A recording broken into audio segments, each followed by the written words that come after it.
বন্ধুরা, welcome back to my channel Manisha's blog. Alipurduar জেলা ছোট্ট একটা গ্রাম থেকে আমি মনীষা তোমাদের সবাইকে অনেক স্বাগত ভালোবাসা জানিয়ে আজকে ভিডিওটি শুরু করছি। শুভ সকাল সবাইকে।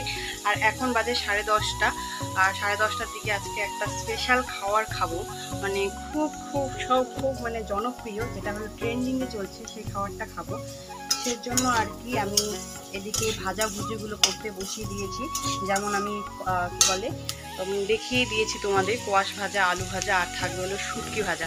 তো যাই হোক, এগুলো আমি এখন করবো, করে টোরে দেখাবো কি খাচ্ছি, অবশ্যই দেখাবো তোমাদের। সঙ্গে থেকো, পাশে থেকো, আর ভিডিওটা দেখতে থাকো। আশা করি তোমাদের আজকের ভিডিওটা খুব ভালো লাগবে। তো চলো তাড়াতাড়ি কাজবাজগুলো করে নিই, তারপরে খাওয়া দাওয়া শুরু করি।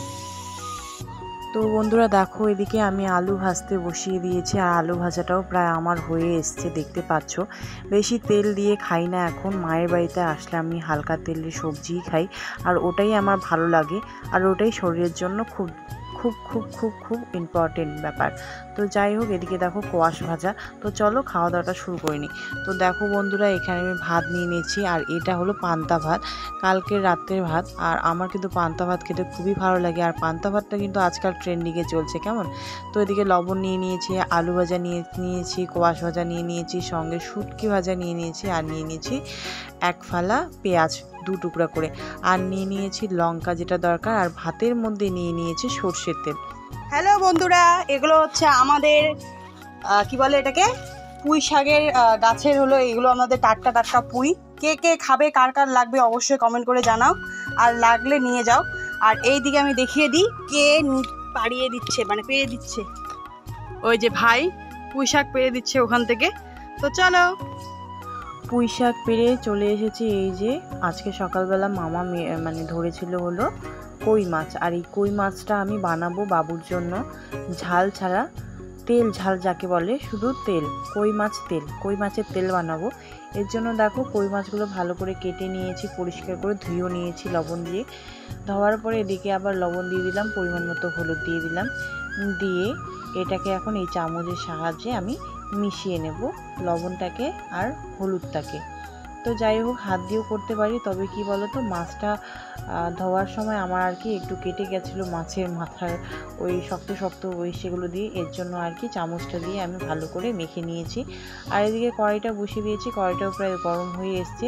এবার দিয়ে দিলাম পরিমাণ মতো তেল, আর বেশি তেল দেব না, তেল শুধু নামিয়ে, কই তেল শুধু নামিয়ে খালি।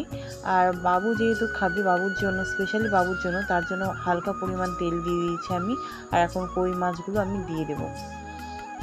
তো যাই হোক, আমি কিন্তু এই মাছগুলো একদমই পছন্দ করি না। কই বলো, শাটি মাছ বলো, মানে শাটি বলতে গেলে ল্যাটা মাছ বলো, চ্যাং মাছ বলো, যাই মাছ বলো না কেন, দেশি মাছ, আমি কোনো মাছই পছন্দ করি না।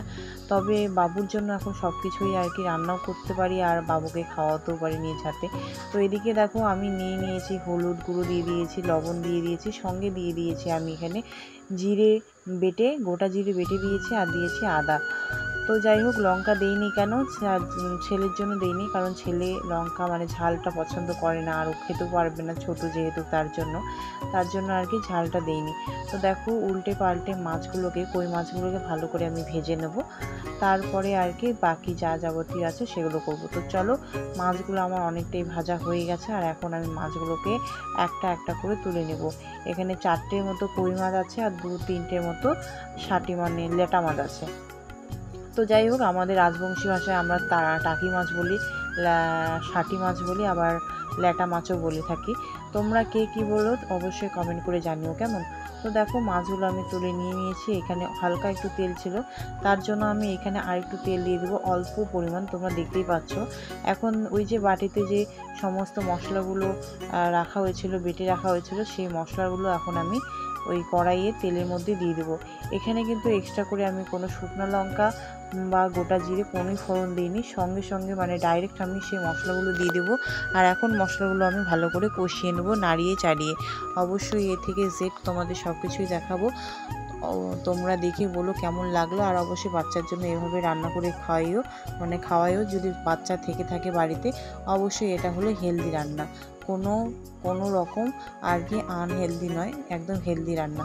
তো যাই হোক, এখন আমি ভালো করে মশলাটাকে কষিয়ে নেবো, যতক্ষণ না সেই মশলা থেকেই যতটুকুই তেল দিয়েছি সেই তেলটা ফুটে না আসে ততক্ষণ অবধি আমি কষাতে থাকবো। অবশ্যই সেটা তোমাদের সাথে শেয়ার করব, আর শেয়ার করছি, কোনো কিছু কাটাকাটি করব না, একদম ডাইরেক্ট দেখাবো।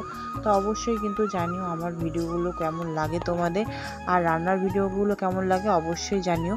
কারণ তোমাদের এক একটা ভিডিও, এক একটা কমেন্ট, মানে আমার এক একটা ভিডিওতে তোমাদের এক একটা কমেন্ট করলে আমার প্রচণ্ড পরিমাণে ভালো লাগে। আমার নতুন নতুন ভিডিও ছাড়তে অনেকটাই আমাকে উৎসাহিত করে। তো যাই হোক, দেখো তেলটা কিন্তু ছেড়ে দিয়েছে, আর এখন আমি এখানে দিয়ে দিব পরিমাণ মতো জল। তো এই দেখো আমি জলটা দিয়ে দিলাম। একদম সিম্পলভাবে রান্না করছি আমি, যেটা আমি মানে ভিভানকে সবসময় করে খাওয়াই সেই রকমই। আর ওকে কিন্তু আমি কোনো রকম বাইরের খাবার দেই না, শুধুমাত্র চকলেটটা, ডান্টি চকলেটটাই ও একটু খায়, একটু, মানে বেশি নয়, একটু, বাস এইটুকুই। তো যাই হোক, ঝোলটা ফুটে এসেছে, এবার দিয়ে দিয়েছি মাছগুলো। ভালো করে নাড়িয়ে চাড়িয়ে নিয়ে মাছগুলোকেও একটু ফুটিয়ে নিলে হয়ে যাবে আমার কই তেল। তো যাই হোক, তোমরা এইভাবে বাচ্চাদের জন্য ট্রাই করো, অবশ্যই তোমাদের বাচ্চাও ভালো খাবে, আর অনেকটাই স্বাদ হয় এই মাছটা। আমি খাই না, তবে দিদাকে দিয়ে খাওয়াই, টেস্ট করে, দিদাও বলে অনেক সুন্দর হয়। তো এই যে দেখতে পাচ্ছ, ঝোলটা যতটাই পাতলা হোক না কেন, এই ঝোলটার মধ্যে কিন্তু অনেকটাই পুষ্টি। তো চলো বন্ধুরা। তো বন্ধুরা দেখো, ছেলের জন্য মাছের ঝোল একদম রেডি, আর ঘেমে অবস্থা খুবই খারাপ। তো যাই হোক, এখন মাজা ঘষাগুলো করে নেব, তারপরে বাকি যে সমস্ত কাজবাজগুলো আছে সেগুলো কমপ্লিট করবো। তো চলো ভিডিওটা দেখতে থাকো, আশা করি তোমাদের ভালো লাগবে। তো চলো। ধীরে ধীরে কিন্তু ভিভান অনেকটাই বড় হয়ে যাচ্ছে। কেন বলো তো হঠাৎ করে বললাম যে বড় হয়ে যাচ্ছে? কারণ তো প্রত্যেকটা মা সবসময় বলে যে আমার ছেলেটা তো বড়ই হয় না। আমি আজকেও ওকে ওইটুকু দেখি, কালকেও ওকে ওইটুকু দেখি, তবে আমি বলবো আমার ছেলেটা আস্তে আস্তে বড় হয়ে যাচ্ছে। তবে লম্বার দিকে, ব্রেনটের দিক দিয়ে আমি কিছুই জানি না সেরকম, শুধু এইটুকু জানি যে আমার ছেলের এখন পশু পাখিদের ওপর প্রচণ্ড মায়া। আর দেখো না, ছাগলের বাচ্চাটাকে ধরে কিভাবে কলা পাতাগুলো খাইয়ে দিচ্ছে। তো যাই হোক, ছোট মানুষ, ওর ছোট্ট ছোট খুনসুটিগুলো, ছোট্ট ছোট ব্যবহারগুলো, ছোট্ট ছোট্ট আদব কায়দাগুলো যখন আমি দেখি, সত্যি এক গাল হাসি চলে আসে আমার মুখে অজান্তেই। আমার অজান্তে এক গাল হাসি চলে আসে। তো যাই হোক, ও সেদিকে ওর কাজগুলো করতে থাকুক। আর এদিকে দেখো আকাশে ওয়েদারটা, সারাদিন প্রচণ্ড মানে গায়ের চামড়া ফাটা গরম দেওয়ার পরে এখন আকাশটা একটু এমনভাবে নম্র আর ভদ্র হয়ে উঠেছে, কি বলবো। তাই সে ফাঁকে আমিও বেরিয়ে পড়েছি। তো যাই হোক, বিকেলবেলা একটু সাজুগুজু করতে বলে মন্নাটা আর বেনুনিটা করে, মাথায় একটু সিঁদুর দিয়ে, কপালে একটা টিপ দিয়ে, ছেলের একটা প্যান নিয়ে ছেলেকে রেডি করে চলে আসলাম। আর এখন যাব একটু রাস্তা হাঁটতে, যেটা আমরা বিকেলবেলা করে থাকি। তো চলো, রাস্তায় যাবো, আর তোমাদের নিয়ে যাবো না সেটা কোনোদিন হতে পারে? তো চলো, তোমাদেরও নিয়ে যাবো, কি করবো অবশ্যই তোমাদের সাথে শেয়ার করবো। তো চলো ভিডিওটা দেখতে থাকো। তাই বেরিয়ে গেছি, আর এদিকে বুনু, দুই বুনু, আর এদিকে আছে মাসি। হাই করে দে। তো চলো যাই। আর তোমরা তো বাইরেটা অবশ্যই দেখেছো। এদিকে একটু ফটোটা না সুন্দর আসছে।